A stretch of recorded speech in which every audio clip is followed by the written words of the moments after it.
Today, we are honored to welcome a very special guest, Ken W. Good. Ken is a passionate advocate for the empowerment of women and a proud father of two daughters, where he leads by example in promoting strength, independence, and resilience in women. Ken has an impressive professional background, having earned his law degree from Texas Tech School of Law and serving on the board of directors for the Professional Bondsmen of Texas. He has argued cases before the Supreme Court of Texas and the U.S. Court of Appeals for the Fifth Circuit. Ken is also the author of Goods on Bail, a comprehensive guide for bail industry professionals, and he's written extensively on bail reform. Beyond his professional accomplishments, Ken's heart lies in supporting the empowerment of women, especially through his role as a father, where he has firsthand experience guiding and encouraging strong, confident daughters. Today, Ken is here to offer valuable insights into the justice system, provide thought-provoking perspectives on bail reform, and share his personal journey of fatherhood and how it has shaped his views on supporting women. Without further ado, I give you Ken Good. Hi, my beautiful friend. Welcome to the Danielle Shea podcast. I'm your host, Danielle Shea. I'm a healing coach for sexual abuse survivors and a lived experienced expert. That means that I'm a survivor too. I coach male and female survivors all over the world build their support systems, create healthy boundaries, and develop unwavering confidence so that you can live your most joyful and fulfilled life. My mission is to ensure that all survivors know that healing is possible. This platform, along with my coaching programs, are designed to turn survivors into thrivers. I want you to experience the fullness of life despite your past experiences.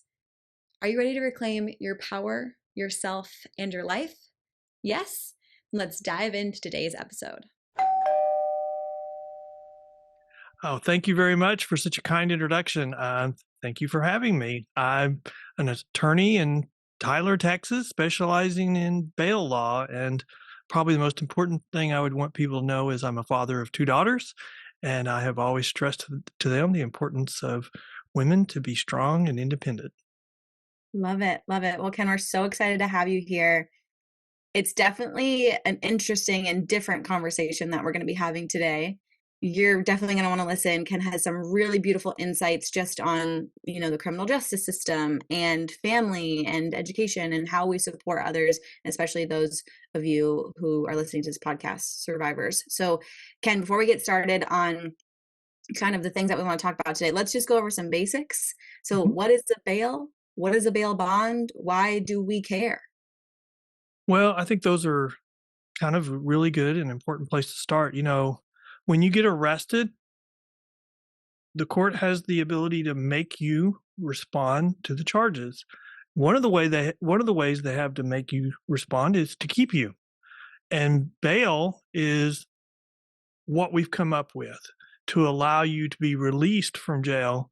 And it is what bail is what are you giving the court to give them reassurance that you will return to answer the charges that you're facing. This concept dates back to the Magna Carta, because before the Magna Carta, all the way back in England, the king had the right to hold his dukes until there was a trial. And if he never wanted to have a trial, they were held the rest of their lives. And so the Magna Carta was the first time we put restrictions on the king's power to do that. And we brought that forward to the United States when people came here all the way back, on the Mayflower, or all the way back to that time period when people from England came. They brought that as part of the common law. And what a bond is, like if your bail is set at $10,000, a bond is signed by you and by a surety saying that the surety guarantees that you will show up for court. And if you don't, we will pay to the court $10,000. And so that's the current interpretation of the assurance that we're giving to the court that you will return to respond to your charges. Got it. Thank you for that. And I also love that you took it back with that history lesson, because I feel like sometimes we just think, oh, like the US and they're just making up things. And you're like, it actually, predates a long time. And the original kind of impetus of it was to be able to, checks and balances, right? And the biggest misconception is people say, well, you've not been proven guilty, so you have this presumption of innocence. Innocence has nothing to do with bail. Bail is solely what assurances will you give that you're going to return to court. The innocence or guilt comes at trial. You have a presumption that you're innocent, and that applies at trial. But at this stage, it's only what assurance you're going to give that you're going to come back. Yeah. Yeah. And so for those listening, like I'm sure there's some people who are like, oh my gosh, okay, this applies to me because they understand that system, or they've been a part, they've had run-ins with the justice system from, whether they're working in it or however. There's so many people who listen to this and who I work with that touch pieces of this in so many different ways. So why would you say like this is so important for specifically sexual abuse survivors and those who are going through this type of trauma and this healing? Why do they need to care about bail bonds? Well, we're going through this period that I will call bad bail reform, and we're really seeing it in our urban areas. And it's this concept where, you could argue that we're now favoring the victim. No, we're favoring the criminal over the victim. Domestic violence survivors already had a problem in the criminal justice system because before these reforms, you questioned whether the police department, the criminal justice system could protect you. But now with areas that are doing bad bail reform, like specifically our urban areas, where it's just release, release, release. We have no account. We don't have accountability anymore there. And where we're favoring the criminal over the victim. You really have no faith in the criminal justice system. You can't even really rely upon it. You just need to get your escape plan and implement it. And everything with the criminal justice system needs to be later because the criminal justice system is not going to protect you. Yeah. And it's so disheartening to hear it, right? Because, when I went through my deep healing, I was going to the criminal justice system and my, college campus's police station, and then the actual police station, and then, so many things. Like it takes so much courage and energy just to be able to say, yo, this happened to me and I want something done about it. And I already didn't trust, but I knew that I needed to keep my perpetrator accountable in some kind of way. And so it took me months to even get there. And then I got there and nothing happened. It was like, okay, well, we can't call him in for questioning. We can't, do a lie detector test. We can't do any of this stuff if he doesn't want to. I'm like, what do you mean if he doesn't want to? Like, isn't this person now part of a criminal report? Because for everyone listening, I want you to remember, because I think we forget this, like sexual abuse, rape, that's a crime. It is a crime. And so you are allowed to go to the police and talk about this, but then also just what Ken is saying, in my personal experience, like listeners, we get it. Like, of course you don't want to go and confront and say anything. Like there's so much that's going on with this. And so what Ken is here to do as well is just kind of give us more information, to have knowledge to empower us to make the right decisions for your own healing. Well, and let's look at what the law is. So you file a criminal charge and you get a protective order. So the case is pending. And during that time, that person is not supposed to come around you because of the protective order. That's the law. That's the law in Texas.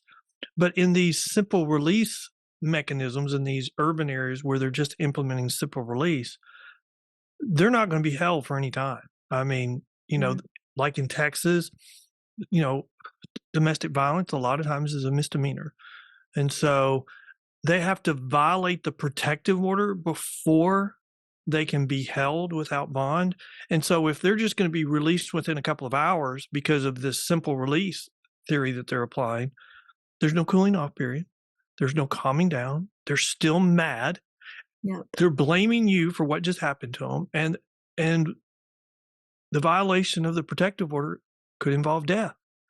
I've got many situations. We had a bill filed in Texas called Caitlin's bill. And it was a woman whose husband had been arrested for a DWI and given just a simple release. And then she filed charges for domestic violence, and he was arrested. And that would have been a violation of the terms of his first bond. And they gave him simple release again, and within hours. I mean, his violation of the protective order was to kill her, stab her 30-something times in her stomach. And his explanation was, well, she was pregnant and he didn't want any other man raising his child. So he wanted to make sure that would not happen. I mean, so the protections that we're giving domestic violence survivors is, an ongoing case and a protective order. And the protective order, if they're still angry and they're acting out and they don't have control, can be deadly, especially in these urban areas where they're just, we don't care, we're going to release them, we're going to release them, we're going to release them. Yeah. Yeah. And I'm just like kind of tapping into who might be listening and hearing the stories. It's like, I've already been through the worst, and now I don't have the protection to even try to heal from that. Like, I just putting myself in the shoes of like someone who is going through this, like, just want to bawl my eyes out, to be completely honest with you. Like, this is a very emotional topic. And how do you get out of a situation if you don't have your own safety net? Because what we're finding in our urban areas, the government's not going to provide you with a safety net, not one that's going to protect you. It's all going to be reactive. Nothing is going to be proactive. Even before bail reform, the criminal justice system had a problem with that. We're just making it 10 times worse in those urban areas where they're embracing these simple release mechanisms, because we've made this a misdemeanor. So they don't hold misdemeanors. And that's the problem. There's no cooling off. There's no one that they don't have to wait for somebody to bond them out. They don't have to wait for a family that comes in and says, "You stupid idiot, you calm down. Look at what you've done." They're still pissed. They're still hot. They still think they rule the world because they immediately got out. I didn't even get held for 2 hours. Let me show you what's going to happen next. Right. And this just feeds into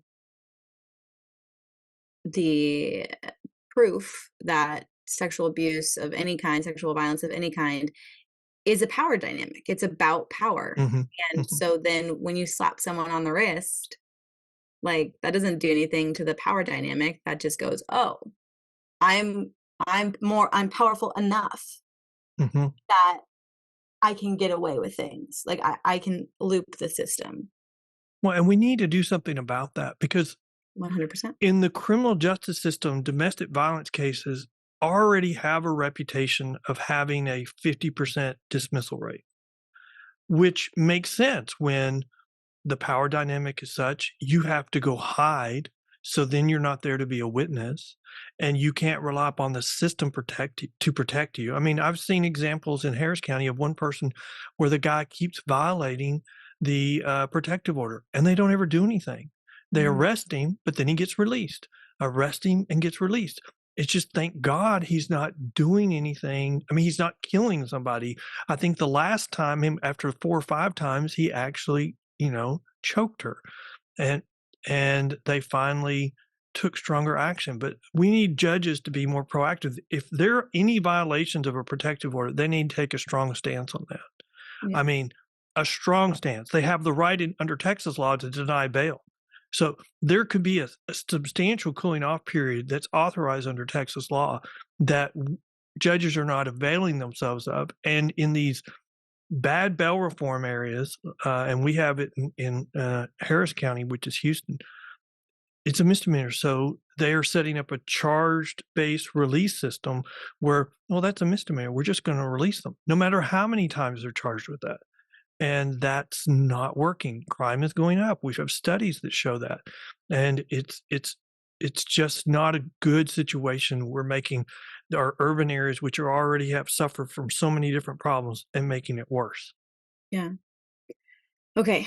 we've talked about a lot of things. Like, let's maybe come back to this. Let's kind of switch gears a little bit to what the hell do we do? What do we Mm. do, Ken? Like, what do we do about it? Because I'm again just like tapping into my listeners. Like, I'm like, everybody, collective deep breath. Ken is also here because there are things that we can do.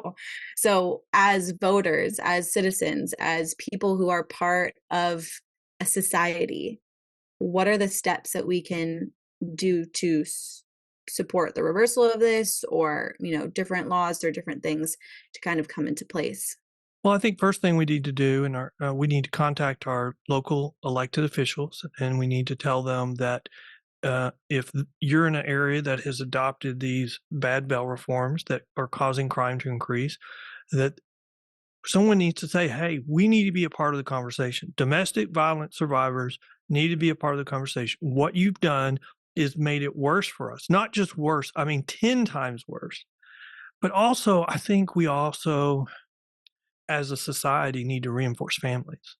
I mean, I somebody told me one time, and it's really kind of stuck with me because I keep bringing it up, and it is, you can't teach morality without having a religious foundation, because if you just teach morality without it, it's just your opinion. And someone could say, well, that's just your opinion. I disagree with that.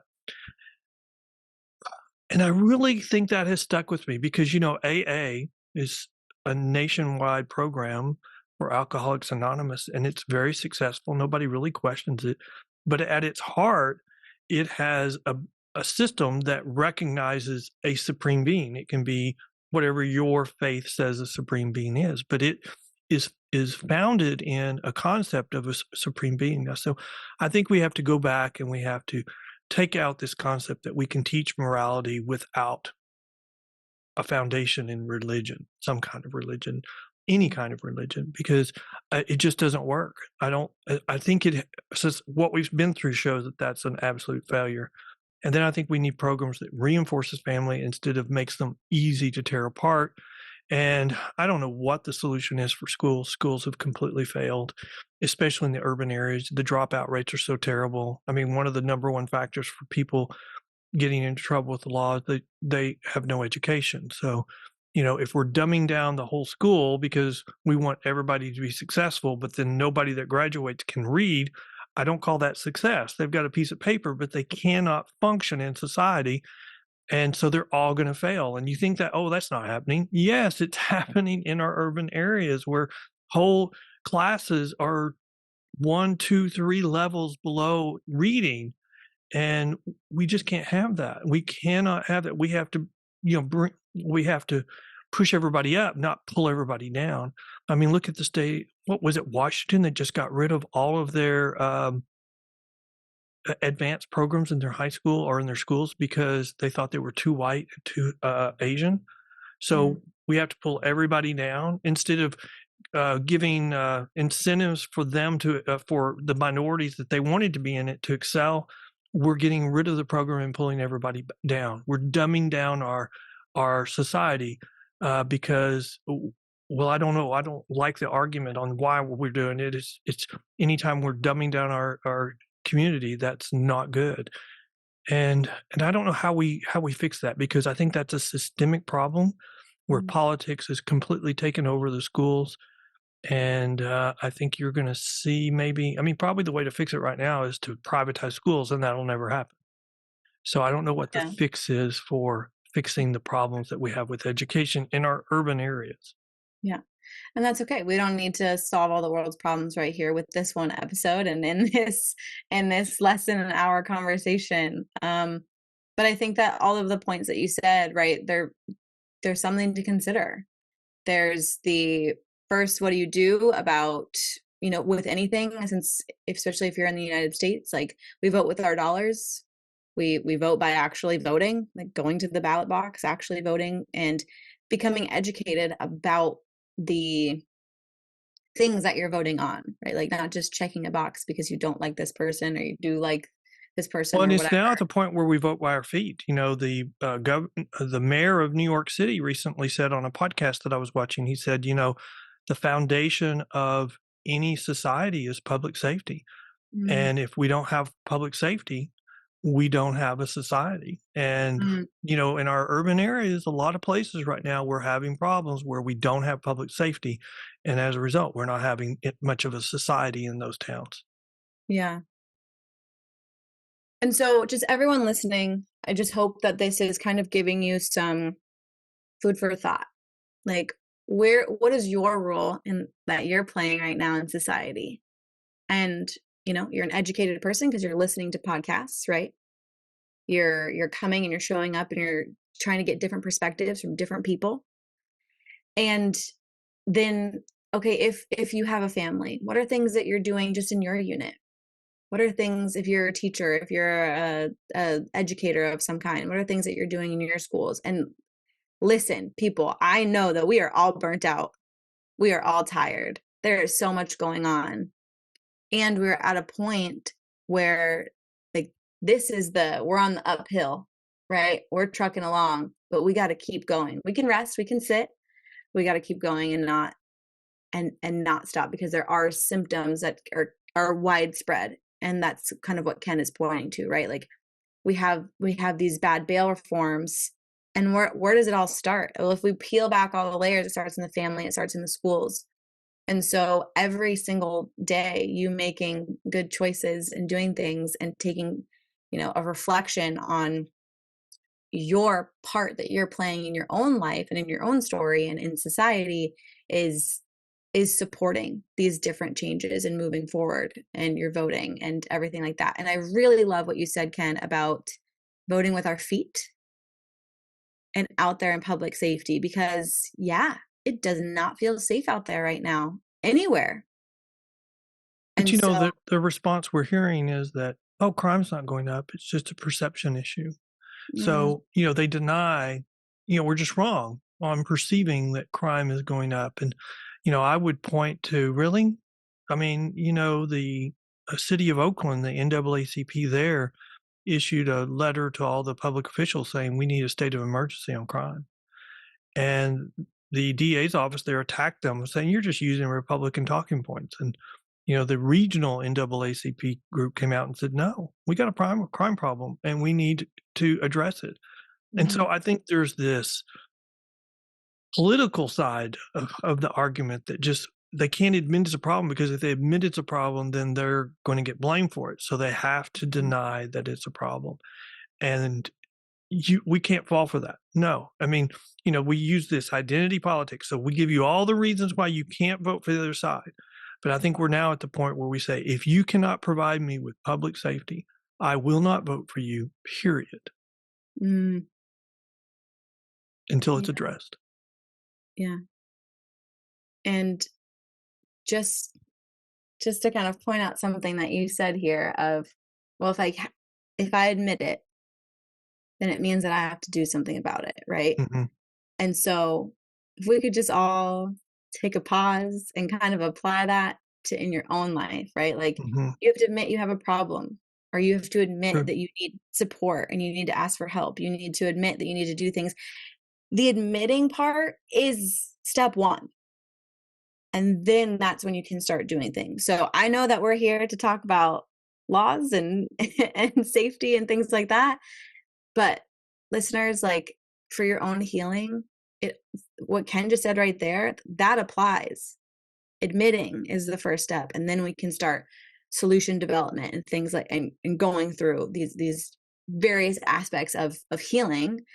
But you healing yourself is also healing society. So I just wanted to point that out, because I thought that was really beautiful. Thank you, Ken. Well, you're welcome. I don't know if I meant it the exact way you said it, but I will take the compliment. I appreciate it. Okay, so we're seeing these safeties. We're seeing these problems.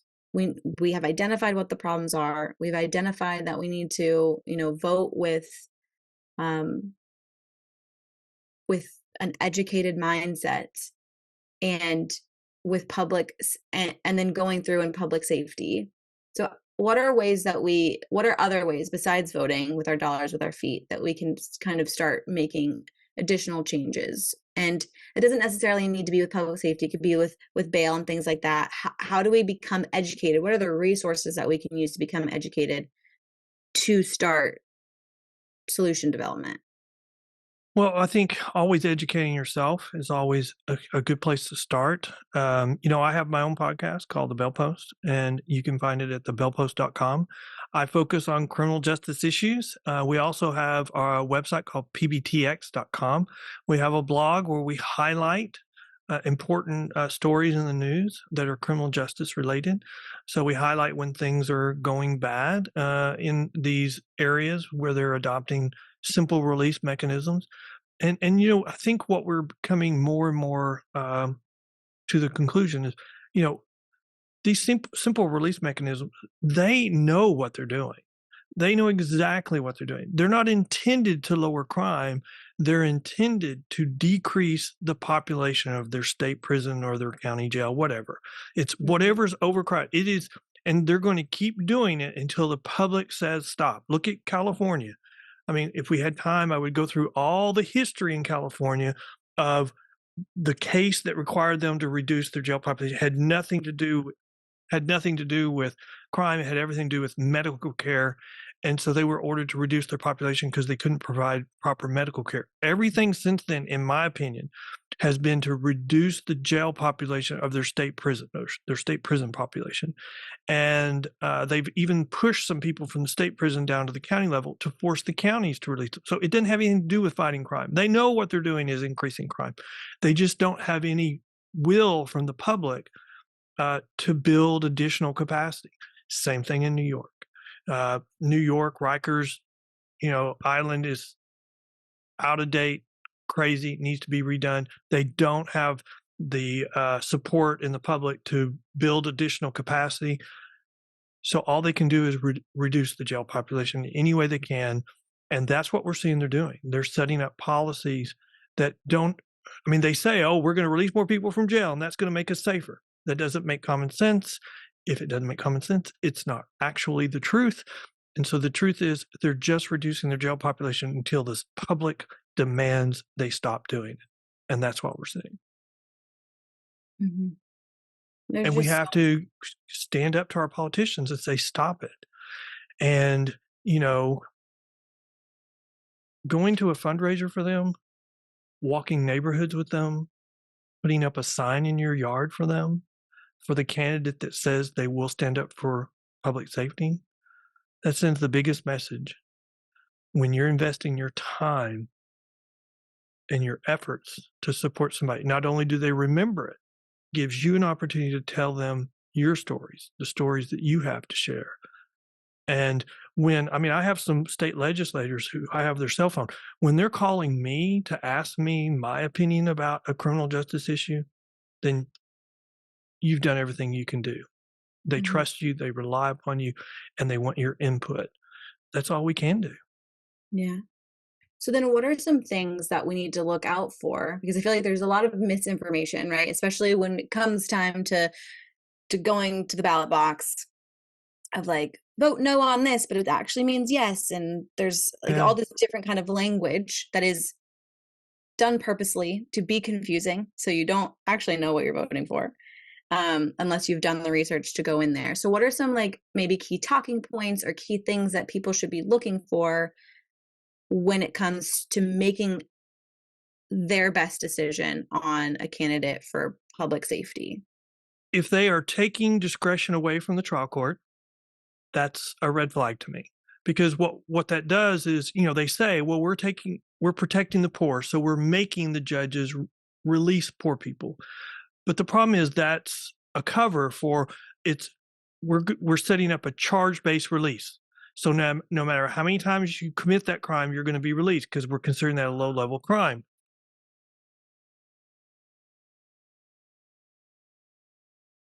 And the problem is that also ties the hands of judges so that they can't address gangs, career criminals, or organized crime. Or they figure out ways to make a killing, millions and millions of dollars out of low-level crimes because there's no longer any accountability. When politicians say that jails are cages. That's a red flag, because jails are how our society prevents crime. If we are calling all jails cages, then that's code for we're not going to be able to do anything on crime. And if we're just going to say that we have too many of certain minority groups in jail, and that means we need to release them, whether they are rehabilitated or not, that's also a red flag, because here's the big problem. If the studies, and there are studies on this, say that there are reasons why we have a disproportionate amount of certain groups in jail, just making across the board decisions to release those people will actually make it worse, because they will commit more crime. Where they will commit more crime is in those same minority groups. And so crime will go up quicker there. And so while they're saying they want to help those groups, they're actually hurting them if they are incorrect on the statistics. And I believe they are, because they're not even addressing the statistics. And there's a new study out of Minnesota that it directly addresses this and blows it out of the water. And we don't even talk about it. Yeah. And for everybody listening, I just want there to be empathy on the fact of, like, everything we're talking about is a systemic issue. Like, everything that we're talking about, right? And we're not even touching, like, the importance of rehabilitation. We're not even touching about the importance of education in these things. Like, there's so much nuance here. And so I ask you to listen to this with an open heart and an open mind of just like, okay, how can I make myself more educated? So then maybe that sets your heart on fire to go do something else about it, right? I completely support rehabilitation. The problem with the federal government is they don't have the ability to go in and assess whether somebody's been rehabilitated. I mean, look at, President Trump's First Step Act. It was an across-the-board release for people who met certain categories. And my criticism of it was that it was not a rehabilitation-based release system. And I asked those questions, and what I was told is the government doesn't have the ability, and it's too expensive to do individual determinations of whether somebody's been reassessment. The government can only do an across-the-board release. And so that's what they did. That's the problem with rehabilitation systems at the state or federal government level. The government's terrible at that. We need to outsource that. I mean, it wouldn't be that expensive to have those groups come in and assess on an individual basis where somebody's been rehabilitated and make recommendations. I think they would be very successful. The government's just incapable of doing that. Yeah. Yeah. I have a friend who she's a psychologist in the in a jail nearby. And she is the only one in that facility. And she is also the office manager, and she is also the one doing the drug tests, and she is also the one meeting with patients, and she is also the one doing recommendations and all of these things. One person can't do all of those things to an entire population. And then not only does the person who's trying to help suffer, but all of the people who are in that population are suffering as well, because they're not getting the care that they need. They're not getting the support that they need. And as humans, we need that human connection. But in order to get through people, you're just like, you got to be a number. You got to be a number, and you just got to, because otherwise I will not touch, I can't get to any of you. Well, look at Harris County. The Harris County Jail is the largest mental health facility in the state of Texas. The county jail. Jails were never meant to be mental health facilities. They're not good vessels for that. And so what happens is someone gets arrested. They get determined they have a mental health issue. They're off their medications. Well, they immediately get them back on their medications. They get under control. They get control of themselves. They come back. Well, the jail wants them out as quickly as possible then. So they get them out, and then they get off their meds. Cycle starts again. And then it's just a freaking swinging door. And if we could, that's one of the biggest problems right now. If we could determine or find a solution to the mental health situation, I mean, we'd be billionaires. If same thing with, addictions, drugs, because, sending them to rehab, which is what we're currently focusing on in a lot of places. If we're focusing on anything, we don't want them to go to jail. We want to send them to rehab, but we're taking away all of the hammer of you either go to rehab or you're going to go to jail. And so we have nothing to force them into rehab, and rehab is 75% failure rate generally. So we have no way to force them to go, and there's a 75% chance they will fail the first few times. And so we don't have the ability to make them go, and it has a high failure rate. And so that's where we are right now. It's just get them out of the jail system, and we don't have anywhere to, we're not forcing them to go to rehab. Look at Portland, Oregon, where they have, that's what they did. They decriminalized all hard drugs, and then they offered all these drug rehabs, and 0.01% have taken advantage of the programs. And instead they're having 0.01. Yes. And instead we're having record numbers of overdoses every month. We set a new record every month. We're giving up on that. Record. Everyone just pause. Yeah, we're giving up on a generation in Portland. Yeah. Because we don't want to make them go to rehab. We want them to decide on their own to go to rehab. Yeah. And why would we do that? Why would we do that? Yeah. This is a really interesting conversation about consent, right? It's like making someone do things and like consent. That's huge. Everything that I do in my business is consent oriented, right? And then there's the other piece of that of like, you need the accountability, right? Like the number one reason people hire me is accountability. The number one reason people hire coaches, accountability. Because yeah, I care about your story. I want you to heal. And I have a program that's going to be able to do that. But I'm also going to call you out on your BS. I'm also going to keep you accountable to the promises that you said that you wanted to make and the things that you wanted to do and the future that you wanted to have. Well, guess what? It's going to take work to get there. Right. And for some of us, it's rehab. For some of us, there's so many different ways to heal, and everyone's journey is unique.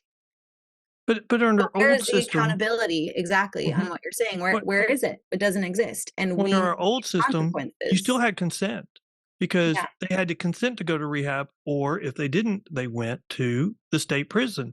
So that was the hammer. You consent or you will go to prison for a period of time.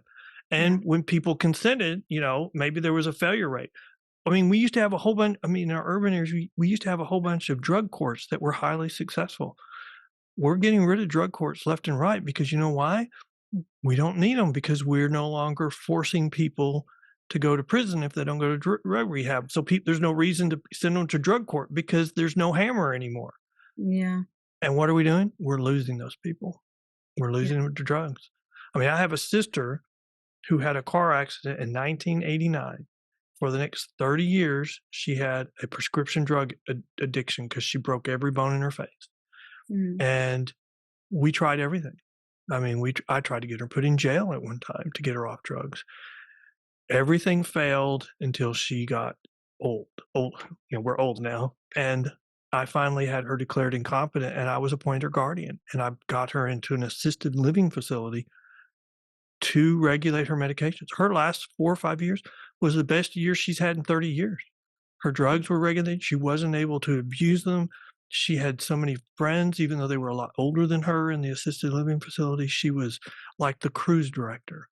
And, nurses would even say, Carla could actually live on her own. And they were like, no, she'll never leave because she has a brain damage and she cannot regulate her medications. And she died there. And she died in that facility. Very happy. Yeah. I just want to kind of point out what you just said. I think is so important, this conversation. And I'm really happy that we ended up here is like, to me, that's the ultimate kind of love. Like, I love you so much that I'm going to do everything in my power to get my sister back. Right.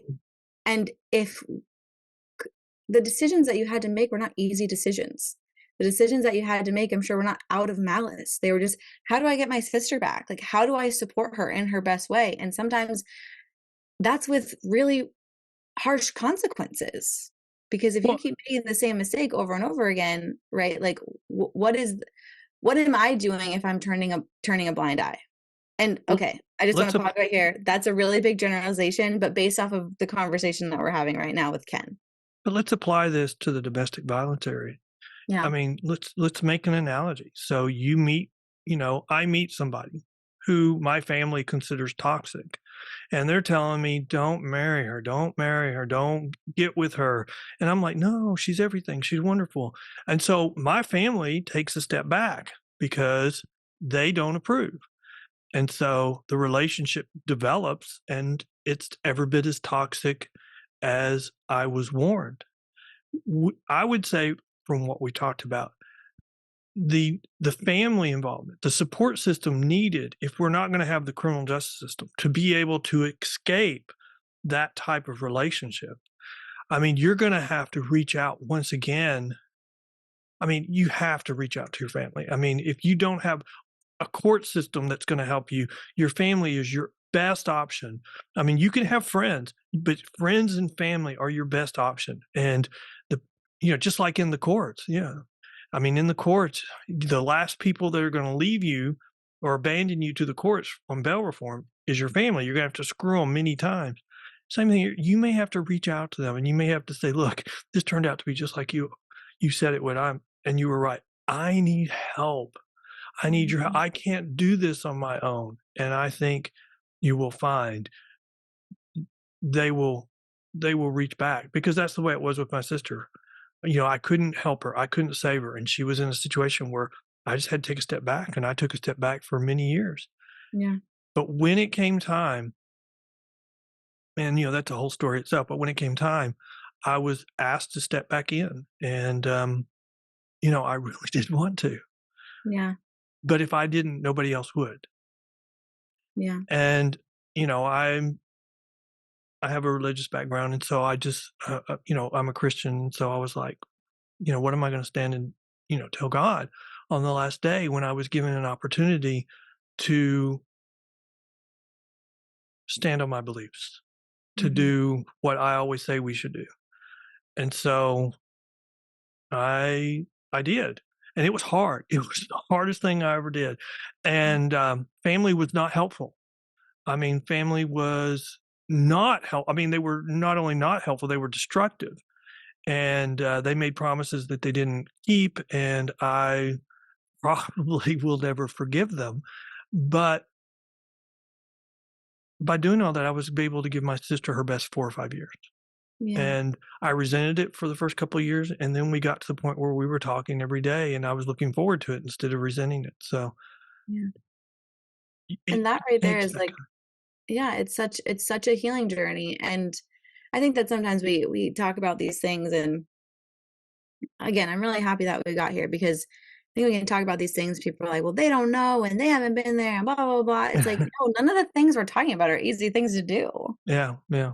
Like, nothing on this show, if you're listening to this podcast, like, none of it is easy, but it's worth it, and it's healing, and you can get there.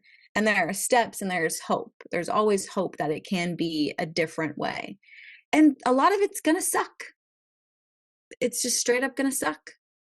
Like, or it's not going to be fun to do. Educating yourself to vote properly for your own sake. I'm sorry. I didn't go to law school. I don't want to read legal things. That's not what I'm here to do on this earth. Mhm. And I'm here to support people and do things. And so that is one thing that I can do. Right. And so I just really love that we got to kind of see a little bit of that heart. Right. Yeah, And but hardness. but deciding to leave, Yeah. in a lot of people's minds, I mean, in their situation, it will be the hardest thing they ever do. 1,000,000%. And so when we get to this point and we're saying we need to get involved, you've already done the Yeah. hard thing. All Yeah. you're doing now is sharing your story and you're asking for help. You've already asked for help, but you're going to your representative, your senator, and say, look, I need your help, because the next person may not have family. The next person may not have as good of friends. And so we have to have your help. You've already done the hard part. This is not near as hard as what you've done. Yeah. Just so many things I think to be said about that.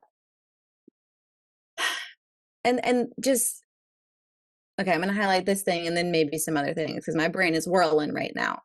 Um, but Ken has said the phrase ask for help so many times, and we weren't even here to talk about getting support. And here we are. Ask for help, ask for help, ask for help, Mm-hmm. ask for help, ask for help in everything. We are a society. We are meant to be communicative. We are meant to be supportive of one another. Ask for help. Well, realize when you need help. I mean, I'm not here to disclose everything about my personal life, but my youngest child, when she was 5, needed a bone marrow transplant. And she's now a freshman in college. She's finishing her freshman year, so she's doing well. But I had to go to counseling to get ready for her bone marrow transplant. And I remember walking in to my counselor and saying, "This is the last day you'll see me." And she freaked out. She's like, "You're not ready. You are not ready for this journey you're going to go on." And I said, "Look, we start next week, and I don't have time for you anymore. So I have to decide, am I getting on this train? I've been meeting with you for months, or am I getting off the train? And I have made the decision that I'm going through this journey with my family. I love them so much. I want to get on this train and go through this journey," which I didn't think I did 2 months ago. So there's nothing wrong with asking for help. I mean, if you're not in a place where you need to be, that's what you do. You ask for help. I mean, go to Christian counseling. And, it's hard to go to counseling when what they do is that you're a good person. And that's what counseling is. We recognize it. I mean, imagine if you went to counseling and go, "Oh, you're a psychopath." I mean, but we're not. We're good people who are struggling. That's the reason why we're struggling. So it's good to be reaffirmed that you're a good person and you should not be ashamed of what you're going through. I mean, I tell people, people have asked me, "Well, why don't you have problems with God? He's put you through a lot." And I'm like, are you kidding me? God gave us free will. As a result of free will, we have all these things that can happen to us. We have to lean on God during our tough times. That's how we survive them. And in our family, that's what got us through those times. It wasn't blaming God. It was leaning on him, or crying with him, relying upon him. That's how we survived it. Yeah. That's such a beautiful story. Thank you so much for sharing that. And this is also tying back into that, importance of creating those values and teaching morality is that type of religious, spiritual, whatever it may be, those values, because all of the books of all of the religions, they say through pot pretty much the same thing, right? Of here's how you be a good person. Like here are ways to do that, and this is how we can move forward. So whether you're spiritual or whatever, I just really appreciate the fact that we can ask for help and that person can be something that is a higher power of ourselves. If that's the easiest way to ask for help for you, do that first. And when I was a young kid, I could not say, "What we got to do." I didn't feel like I was strong enough to be able to say that. But what I could say is, "What would grandma do?" Because grandma was the strongest Christian I knew. So when in doubt, I would say, "What would grandma do?" And then as I got older, I started saying, "What would God do?" That's so beautiful. What would grandma do?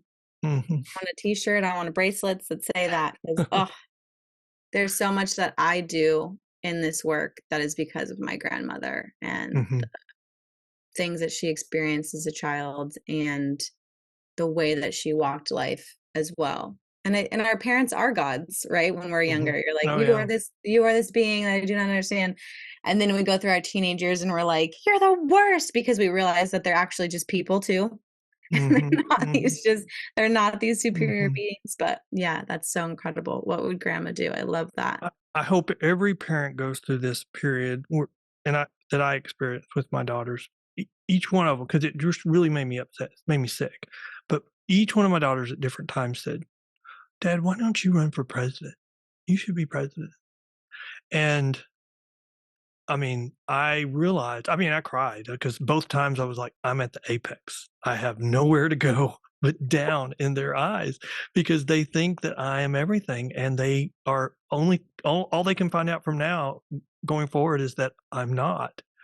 And both times it hit me really bad. Oh my God, they're fixing to find out that I'm just a human. And, but it really hit me hard that, that I did something right and that I had nowhere to go but down. Yeah.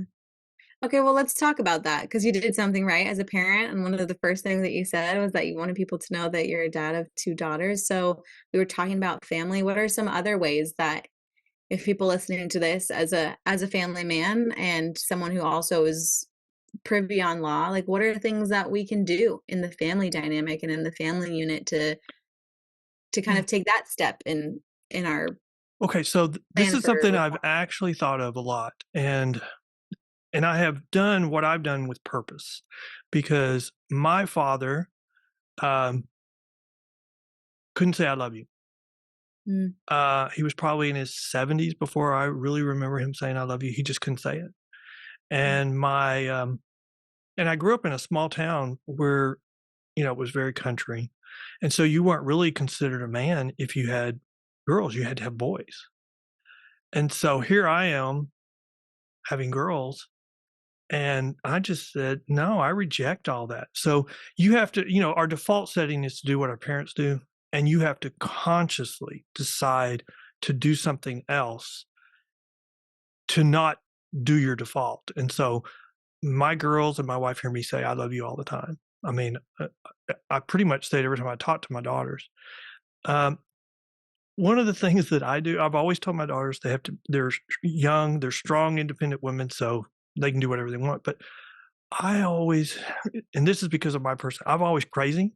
And so the best example I can give you is the first time my daughter was a freshman in band and they marched into the stadium. They march around the football field before they get in the stands.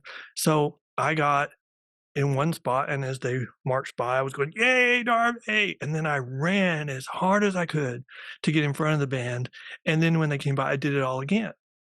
And here's two things I would point out. My daughter, I could hear her say from the band, "That is so embarrassing."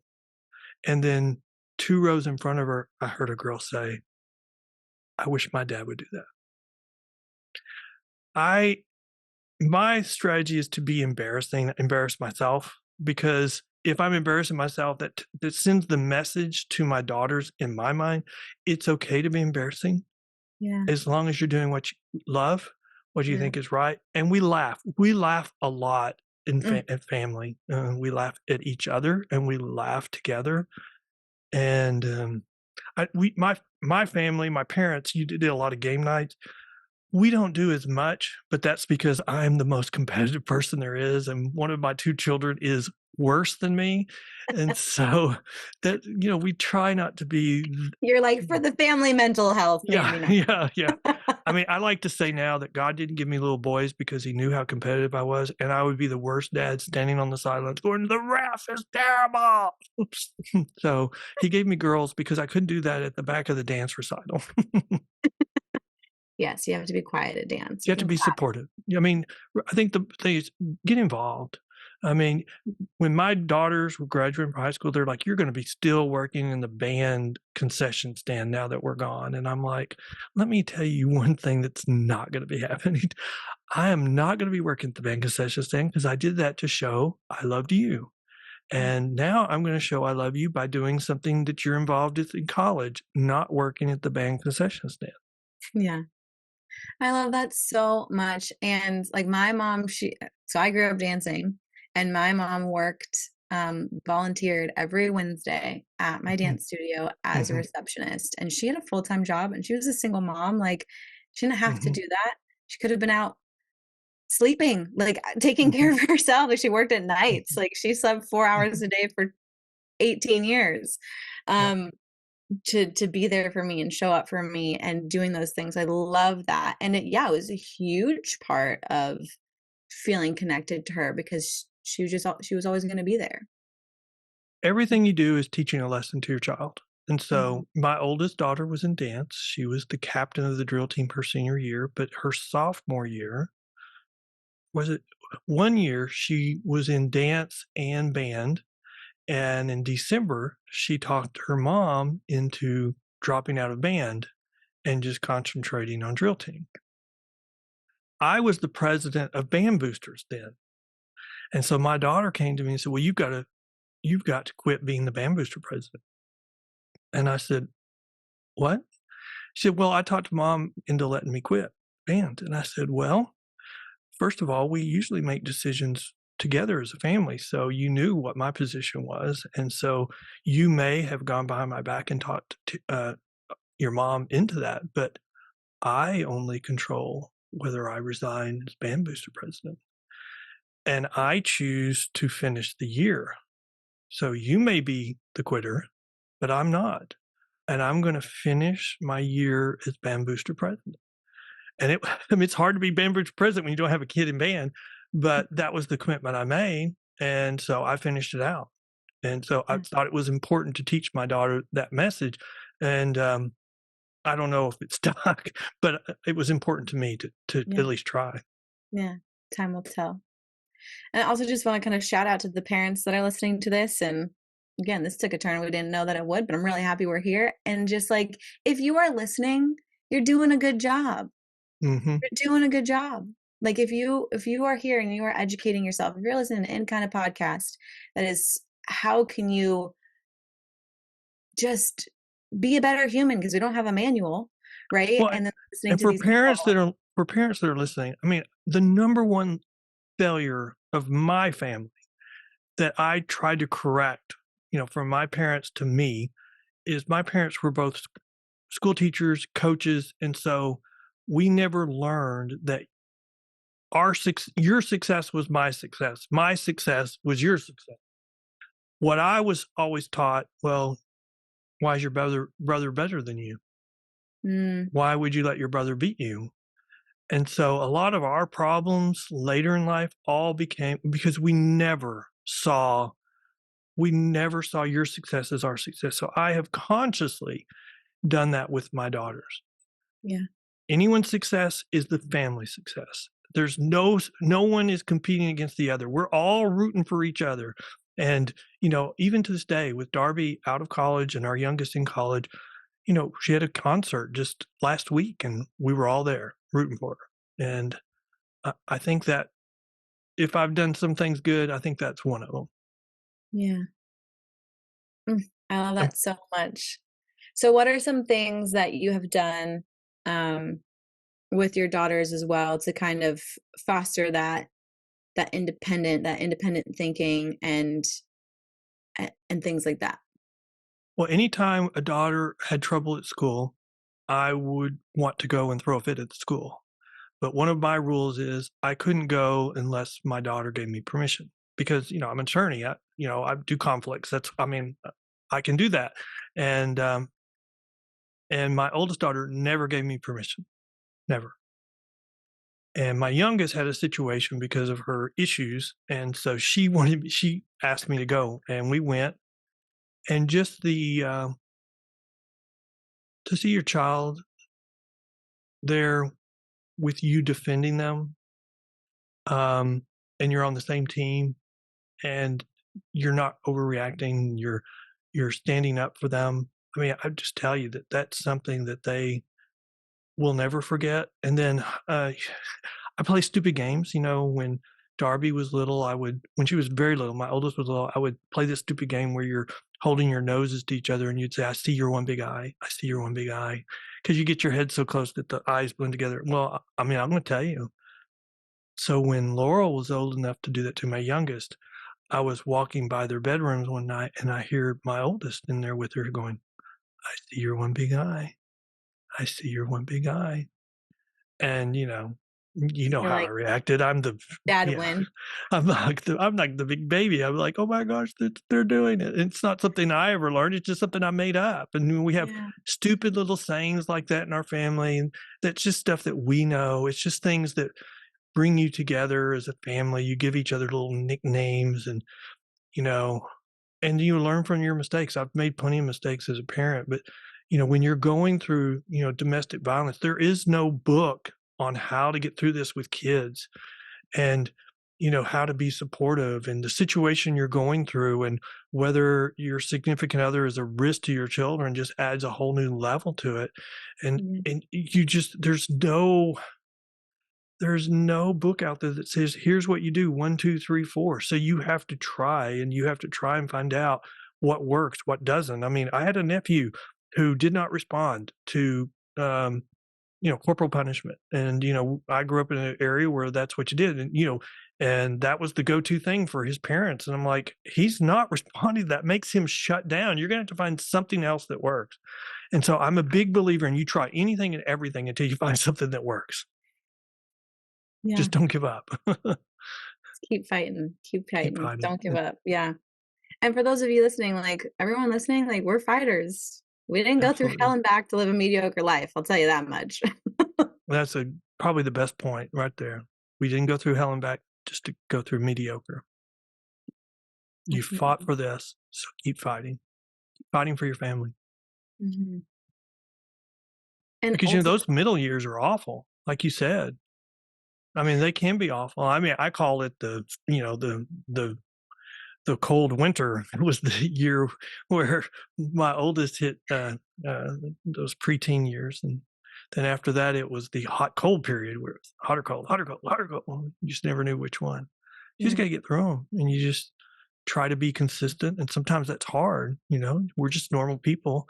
So I've tried to express to my children, that age is just a number. We're all people. We all make mistakes, and so we want to respect our people as they get older, but we have to recognize that they're just people with an opinion.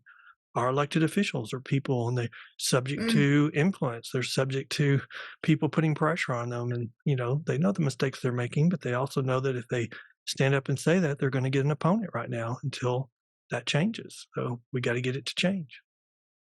What a beautiful way to tie that all in together. Oh, that was so great.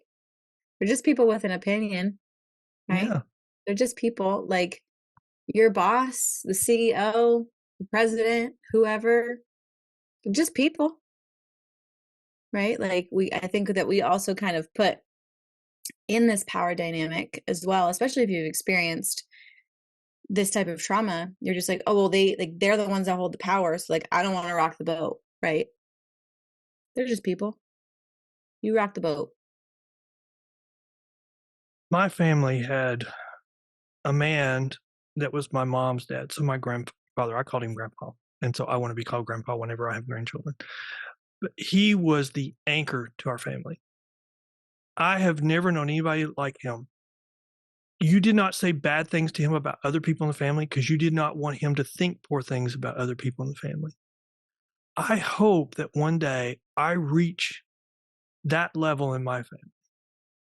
And I think you can reach that level through consistency and not being afraid to rely upon others for advice. And when you need to get advice or help, there's nothing wrong with asking for help. But the key is consistency.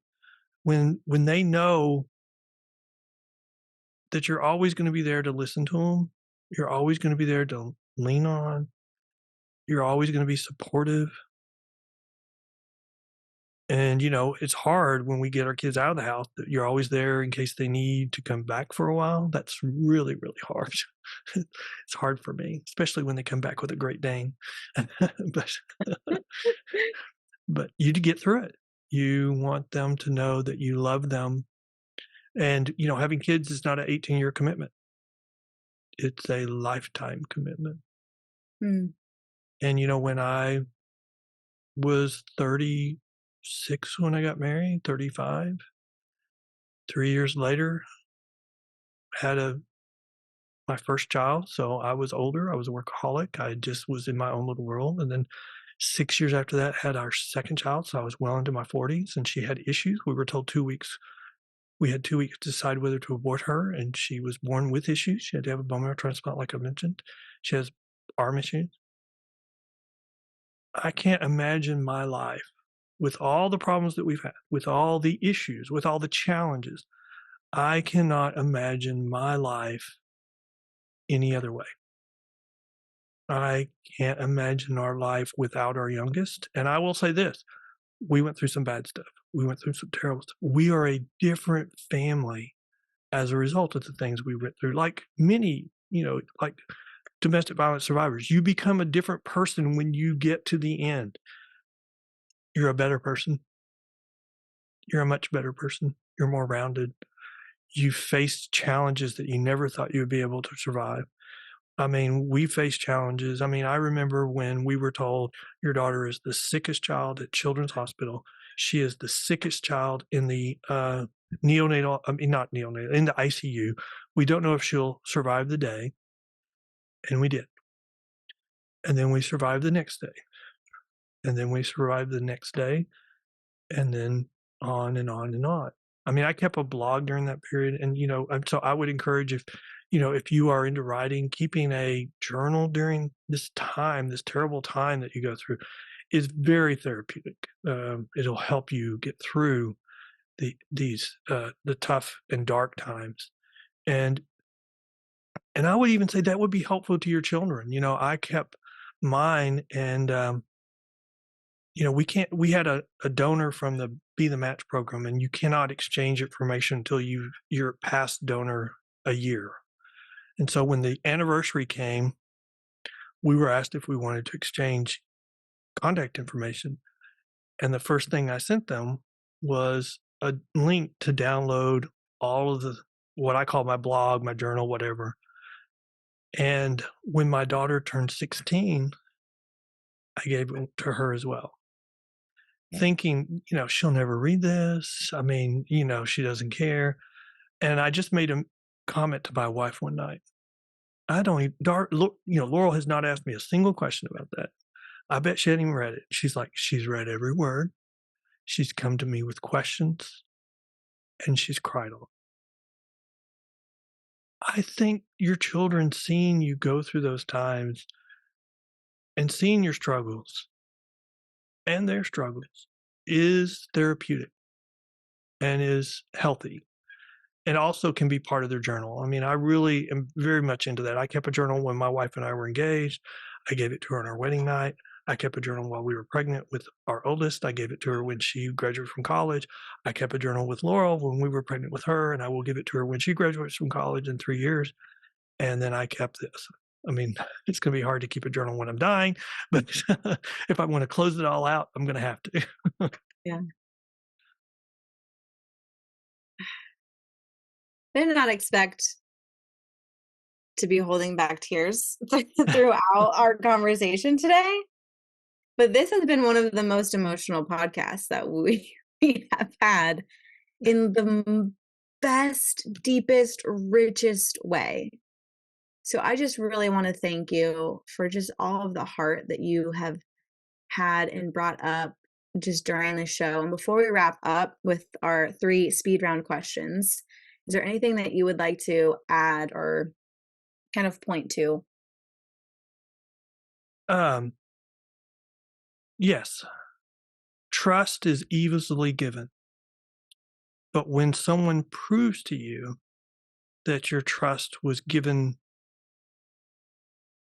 too early, or they prove they can't be trusted, it is really, really hard to trust again. And I would say you have to make them earn it.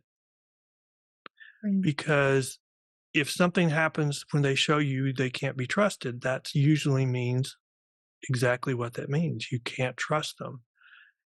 And if you can't trust them, then you have to act that way.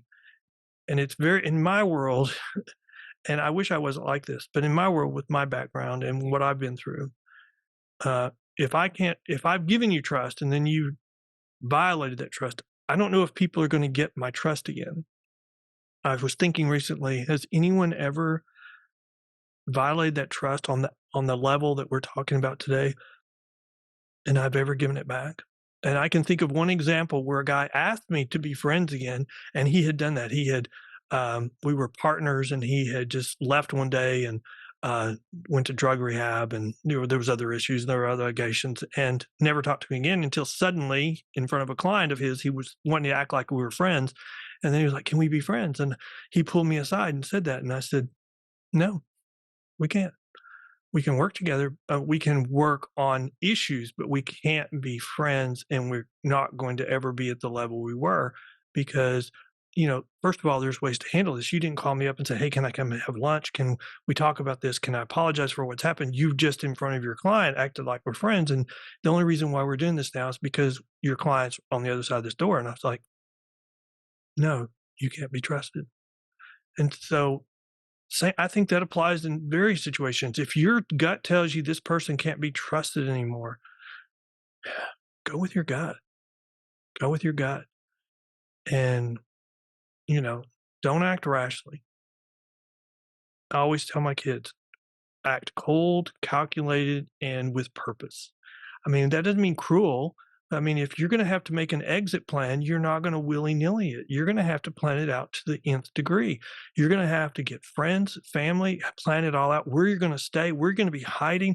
I mean, you got to get all those things done. So you can't be just do that in a day. You're going to have to, it may take 6 months, it may take a year to plan that. And you need to take that time. Beautifully said. Thank you for that. Thank you for that, Ken. I know that there are people listening to that who really needed that. So thank you. Okay, we have some last 3 questions for you, some speed round questions. And speed is so as quick as you would desire. So the first question is, what are 3 things that have helped you in your own healing, or 3 things that you want others to take away for that could help them with theirs? I would say family, faith, and what would be the third thing? Stability. I mean, I think it's when you're going through conflict, or when you're going through hard times, it's really it's easier if you're stable, like financially. But Mhm. I think faith was so important to me. When I was told we had 2 weeks to decide whether to abort our child, I was in church the next Sunday, and the lesson was about tithing, which was just a complete waste of time. But we started singing songs, and all the songs were, "Have faith in God. God will find a way." And, I just ended up crying, going down the altar and praying. And, it's just, I mean, you think a sermon that wouldn't have anything to do with what I was going through had everything to do with what I was going through. And, I was always raised in church, so I would not have been able to survive any of this, any of the tough things that we've been through without faith. Yeah, amazing. What is the impact that you want to leave on this earth despite everything that you have been through and know about the earth? Well, I hope that people say at my funeral that I was a Christian man and that I love my family. So, that I was a man of my word, that I worked hard. I'd like people to say I was smart, but, I would just settle for consistent. Mm, Um, I don't really, I don't want to be known for winning cases or, arguing cases here or going to the Supreme Court or going to the Court of Criminal Appeals. I've done that, but I don't want, that's not what I want people talking about at my funeral. I want them to say he was loved by his family. He was, he was a Christian, attended church regularly. Um, I want people to say that he drove people crazy about his grandchildren. uh, and really, that's it. I mean, really. I love that. I think that's so, so beautiful and just perfectly Ken. Perfectly can. Yeah. And Yeah, I think last that. question is, where can the Thrivers listening find out more about you online? How can they get connected? Well, the best way is to go to thebellpost.com, which is my podcast about criminal justice issues. Um, my wife told me recently she had never listened to an episode, but then we were talking about something, and she's like, "Oh, you've slipped into your podcast voice," and I'm like, "Podcast voice? You have listened." um, They're pbtx.com, and I have my own websites, but those are probably the most important places to go to find out about the issues that we're concerned about. And uh, there's links on there to our Facebook and our Twitter account and all those things. But that'll get you started. Awesome. And everything, as always, will be in the description so you can go and connect with Ken on all things BL reform and family as well.